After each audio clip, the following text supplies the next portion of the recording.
தன்னால் முடியாத போதும் அல்லாஹ்வுடைய பாதையில் ஏழைகளுக்காக உணவளிப்பான். ரசூலுல்லாஹி ஸல்லல்லாஹு அலைஹி வஸல்லம் உடைய காலத்தில் இரவு நேரத்தில் ஒரு நபித்தோழர் வருகிறார் பசியால்.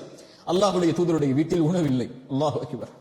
அல்லாஹ்வுடைய தூதர் சொன்னார்கள், இந்த விருந்தாளை யார் கண்ணியப்படுத்துவது? ஒரு அன்சாரி தோழர் எழுந்து, நான் அழைத்துச் செல்கிறேன் அல்லாஹ்வுடைய தூதர் என்று வீட்டுக்கு என்று அழைத்துச் செல்கிறார். மனைவிடத்தில் சென்று கேட்டார்கள், அல்லாஹ்வுடைய தூதருடைய விருந்தாளி வந்திருக்கிறார், ஏதாவது உணவு இருக்கிறதா? மனைவி சொன்னார்கள், குழந்தைகளுடைய உணவை தவிர எதுவும் இல்லை. கணவன் சொன்னார், குழந்தைகளை உறங்க வையுங்கள், அடுப்பில் உணவிருப்பதை போல் நாம் காட்சி செய்வோம், அவர்கள் உறங்கட்டும். அவர்கள் உறங்கியதற்கு பிறகு உணவை அவருக்கு வைத்து விடுவோம். அந்த விருந்தாளிக்கு நாம் உணவை சாப்பிடுவதை போல் சைகை செய்வோம். நாம் சாப்பிடுகிறோம் என்று நினைத்து அவரும் வயிறு நிரம்ப சாப்பிட்டு சென்று விடுவார். அவரும் வயிறு நிரம்ப சாப்பிட்டு சென்றார்.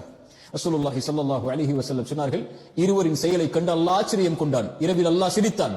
அவர்கள் பசியில் இருந்தார்கள், ஆனால் வந்தவர் பசியார வெளியே சென்றார், வயிறு நிரம்ப வெளியே சென்றார். அல்லாஹ் அதற்காக குர்ஆனுடைய வசனத்தை இறக்கினான். அந்த இருளில் ஏழை வீட்டில் இருந்த அந்த தோழர்களுக்காக உலகம் அழியும் வரையில் இருக்கக்கூடிய குர்ஆனில் ஒரு